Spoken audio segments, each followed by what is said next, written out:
وَمَنَّ عَلَيْنَا بِكَ، یعنی اللہ کی حمد کس پر؟ ما ہدانا للاسلام، کہ جو اس بات پر کہ اللہ نے ہمیں اسلام کی ہدایت دی، اللہ نے ہمیں اسلام کی دولت سے مشرف فرمایا، وَمَنَّ عَلَيْنَا بِكَ، اور آپ کی وجہ سے جو اللہ نے ہمارے اوپر احسان کیا ہے، اس احسان پر اللہ رب العزت کی بارگاہ میں ہم اللہ کی حمد کریں۔ اور یہ اشارہ تھا سورہ آل عمران کی آیہ مبارکہ کی طرف، لَقَدْ مَنَّ اللَّهُ عَلَى الْمُؤْمِنِينَ إِذْ بَعَثَ فِيهِمْ رَسُولًا، تحقیق اللہ نے ایمان والوں پر احسان فرمایا کہ ان میں اپنے رسول کو مبعوث فرمایا۔ تو اس احسان پر اللہ رب العزت کا شکر ادا کرنے کے لیے صحابہ کرام رضی اللہ تعالی عنہم نے جلسہ سجایا۔ آپ صلی اللہ علیہ وآلہ وسلم نے فرمایا کہ تم اس بات پر قسم دیتے ہو کہ تم نے جلسہ اس لیے سجایا؟ صحابہ کرام نے بیک زبان قسم کھائی اور کہا کہ حضور ہم اللہ کی قسم کھاتے ہیں کہ ہم نے اسی مقصد کے لیے جلسہ سجایا ہے۔ تو نبی پاک علیہ الصلوۃ والسلام نے فرمایا کہ میں نے تم سے کسی شک کی وجہ سے قسم نہیں لی، بلکہ جناب جبریل میری بارگاہ میں آئے ہیں اور انہوں نے آ کے مجھے بتایا، فَأَخْبَرَنِي أَنَّ اللَّهَ يُبَاهِي بِكُمُ الْمَلَائِكَةَ، انہوں نے خبر دی کہ اللہ رب العزت تمہارے اس جلسے پر فرشتوں میں فخر فرما رہا ہے کہ میرے حبیب صلی اللہ علیہ وآلہ وسلم کے غلام دیکھو جلسہ سجا کے بیٹھے۔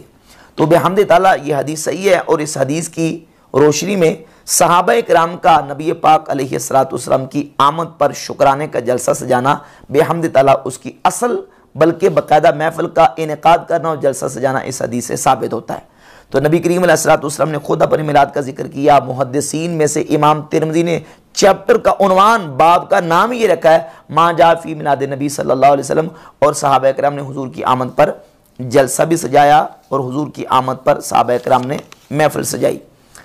تو اب حضور کی آمد پر جلسہ سجانا، محفل سجانا خوشی میں، اس کا بھی ثبوت اور اس کی اصل ثابت ہے۔ اور پھر آمد مصطفیٰ کریم علیہ السلام پر خوشی کا اظہار کرنا، اس کی اصل بھی صحابہ کرام رضی اللہ تعالی عنہم کے عمل سے ثابت ہے۔ بالخصوص جب نبی پاک علیہ السلام مدینہ شریف آپ کی تشریف آوری ہوئی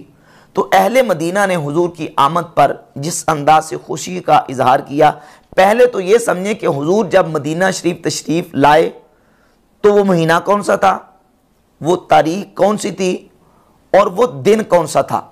صحیح بخاری کے اندر 3906 نمبر حدیث ہے۔ حضور علیہ السلام مدینہ شریف تشریف لائے تو آپ علیہ السلام ربیع الاول کے مہینے میں پیر کے دن مدینہ شریف تشریف لائے۔ مہینہ ربیع الاول کا تھا اور دن پیر کا تھا، صحیح بخاری کی 3906 نمبر حدیث میں موجود ہے۔ جب حضور آئے، اہل مدینہ حضور کے استقبال کے لیے کس انداز سے باہر نکلے۔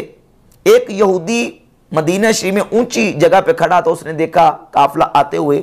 تو حدیث میں لفظ ہے قال بأعلی صوتہ، اس نے بلند آواز سے کہا یا معاشر العرب ھذا جدکم الذی تنتظرون، اے اہل عرب وہ تمہاری مراد ہے جس کا تم انتظار کر رہے تھے۔ فصار المسلمون الی الصلاح،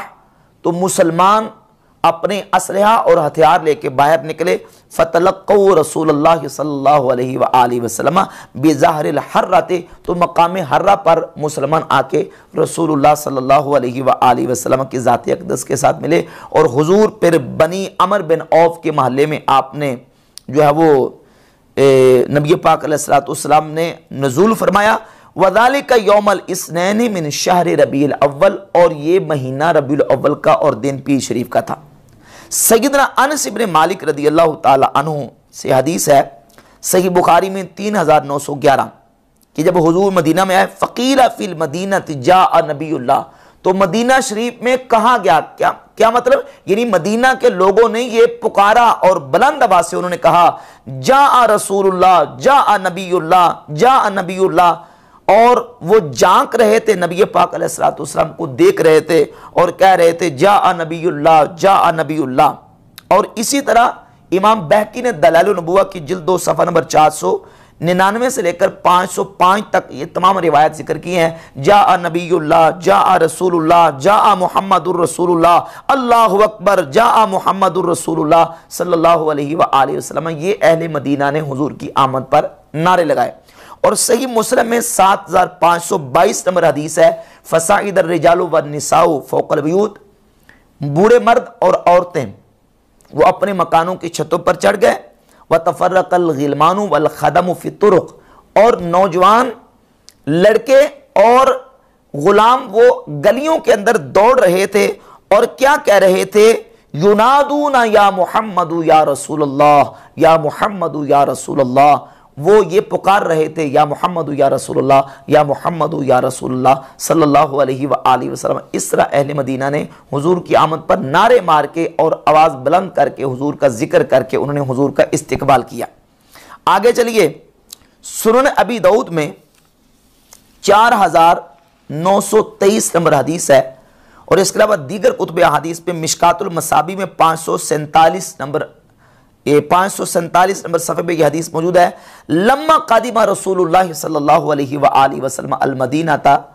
لعبت الحبشۃ، جب حضور مدینہ شریف آئے تو حبشیوں نے کھیل کھیلا، لقدوم ہی آپ کے آنے پر، فرحم بذالکا، حضور کی آمد کی خوشی میں انہوں نے یہ عمل کیا، لعبوا بحرابہم، وہ کیا کر رہے تھے کہ اپنی تلواروں کو فضا کے اندر وہ اس طرح لہرا رہے تھے، فرحم بذالکا، حضور کی آمد کی خوشی میں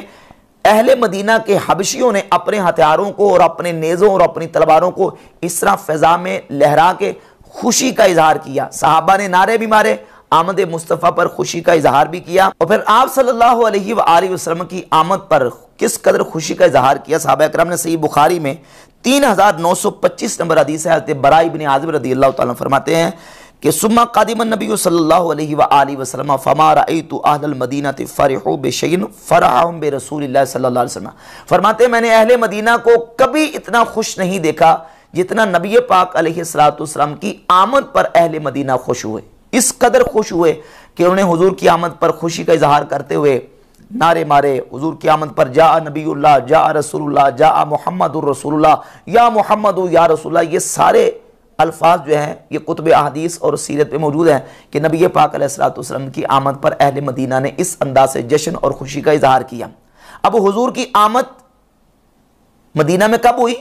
صحیح بخاری کی 3906 نمبر حدیث بتا رہی ہے کہ حضور ربیع الاول کے مہینے میں پیر کے دن تشریف فرما ہوئے، اور یہ امام ابن الجوزی کی کتاب الوفا، اس میں صفحہ نمبر 299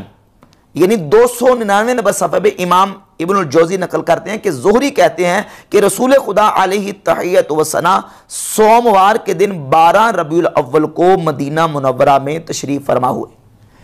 دن بھی پیر کا، تاریخ بھی 12 اور مہینہ ربیع الاول شریف کا، اور یہی نبی پاک علیہ السلام کی ولادت باسعادت کا مہینہ ہے، یہی دن حضور کی ولادت کا ہے، اور یہی تاریخ نبی پاک علیہ السلام کے میلاد پاک کی ہے جس دن حضور کی آمد مدینہ شریف ہوئی، اور اسی دن صحابہ اکرام رضی اللہ تعالیٰ عنہم نے اس قدر خوشی کا اظہار کیا۔ اور پھر آمد مصطفیٰ کریم علیہ السلام پر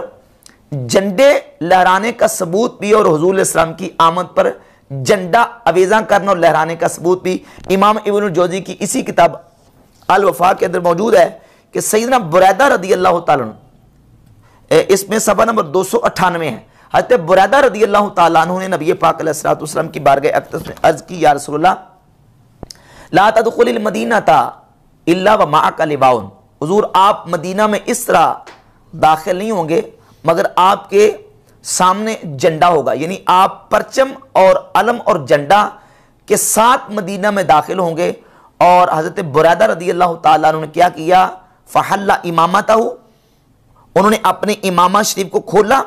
اور امامہ کھول کے حضرت بریدہ رضی اللہ تعالیٰ عنہ نے جو ہے وہ ثم شدھا فی رمحن، پھر اپنے نیزے پر اس کو باندھ لیا، لٹکا لیا، ثم مشا بین یدیہ، اور پھر نبی پاک علیہ السلام کے آگے آگے چلنا شروع کیا۔ یعنی حضور جب مدینہ شریف میں داخل ہوئے تو آپ علیہ السلام کے ساتھ جھنڈا بھی موجود تھا، اہل مدینہ نے نعرے بھی مارے، جلوس اور ایک ریلی کی شکل میں، جلوس کی شکل میں نبی پاک علیہ السلام کے صحابہ نے حضور کا استقبال کیا۔ اور اس پر ایک اور حوالہ میں پیش کر دوں کہ حضور کی آمد پر پرچم اویزہ کرنا، جھنڈے لہرانا، اس کا بھی بحمد تعالیٰ ثبوت اس انداز سے کتب سیرت میں موجود ہے کہ امام محدث ابو نعیم الاصفہانی اپنی کتاب دلائل النبوہ، یہ کتاب ہے دلائل النبوہ، اور اس میں جلد نمبر 2 صفحہ نمبر 782 پہ، اور امام جلال الدین اسیوطی رحمۃ اللہ علیہ کی کتاب الخصائص الکبریٰ میں جلد 1 صفحہ 82 پہ موجود ہے کہ سیدہ آمنہ رضی اللہ تعالیٰ عنہ فرماتی ہیں کہ جس وقت نبی پاک علیہ السلام کی ولادت باسعادت ہوئی، فرماتی رأیت ثلاثۃ اعلام، میں نے 3 جھنڈے دیکھے، ایک مشرق میں گڑا ہوا تھا، ایک مغرب میں گڑا ہوا تھا، اور ایک بیت اللہ کعبۃ اللہ کی چھت پر میں نے گڑا ہوا دیکھا۔ تو نبی پاک علیہ السلام کی آمد پر اللہ رب العزت نے بھی اس طرح جو ہے وہ جھنڈوں کا اور پرچم کا اہتمام فرمایا نبی پاک علیہ السلام کی عظمت کے اظہار کی خاطر۔ تو بحمد تعالی ہمارے اہل سنت و جماعت کے معمولات کی اصل جو ہے وہ کتاب و سنت اور عمل صحابہ اور امت کے اسلاف کے عمل سے بحمد تعالی ثابت ہے۔